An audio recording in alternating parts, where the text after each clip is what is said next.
ইণ্টেণ্ডেমৰ ঐত্যকত আয়োজন কৰা অসম মহোৎসৱৰ বাকৰিত এখনি ধপাতমুক্ত সমাজৰ বাবে সজাগতা সভা অনুষ্ঠিত হৈ যায়। আজি যোৰহাট জিলা স্বাস্থ্য সমিতি ধপাত নিয়ন্ত্ৰণ কোষৰ ঐত্যকত এখনি ধপাতমুক্ত সমাজৰ বাবে সজাগতা সভা অনুষ্ঠিত হৈ যায়।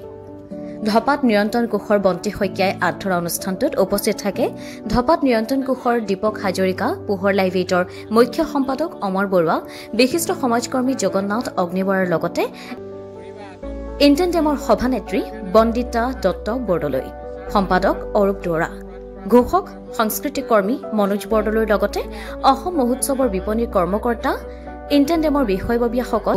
সজাগতা সভাখনিত পোহৰ লাইভ এইটৰ মুখ্য সম্পাদক অমৰ বৰুৱাই ধপাত সেৱনৰ ফলত হোৱা বিভিন্ন ৰোগ আৰু ভয়াৱহতাৰ সন্দৰ্ভত গুৰুত্বপূৰ্ণ বক্তব্য আগবঢ়ায়।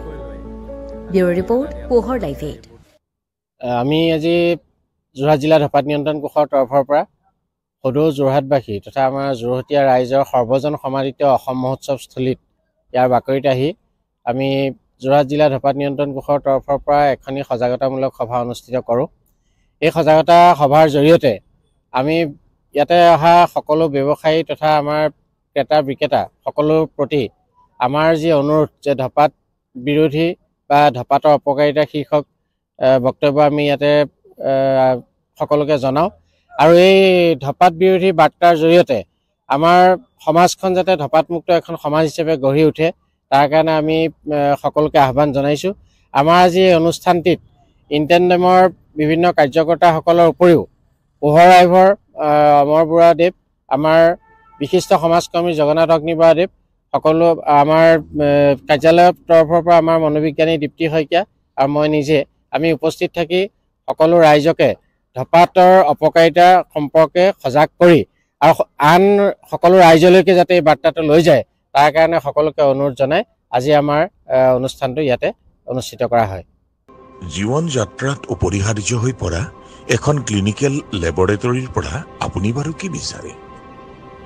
সুন্দৰ পাৰ্কিঙৰ সুবিধাৰে এক সুন্দৰ পৰিৱেশ, সুবিধাৰে কেইজনমান সহৃদয় কৰ্মচাৰী, আৱশ্যকীয় সুৰক্ষাৰ সকলো সৰঞ্জাম, প্ৰয়োজনত অলপ মনোৰঞ্জন, যাৰ দ্বাৰা ক্ষণিকৰ অপেক্ষাও হৈ পৰিব পাৰে সুন্দৰ। অভ্যৰ্থনাৰ পৰা লেবৰেটৰীলৈ সুন্দৰ ব্যৱহাৰেৰে সহানুভূতিশীল কৰ্মচাৰী, পৰিষ্কাৰ ৱাছৰুম, অভিজ্ঞতাৰে পুষ্ট কিছু কৰ্মচাৰী, বিশ্বমানৰ অত্যাধুনিক পৰীক্ষাগাৰ, সময়ক প্ৰত্যাহ্বান জনাব পৰা দ্ৰুত সেৱা। এই সকলো সুবিধা পাবৰ বাবে আপোনাৰ ওচৰতে আছে যোৰহাটৰ চাৰিগাঁও বাইপাছৰ কাষতে এম কেয়াৰ।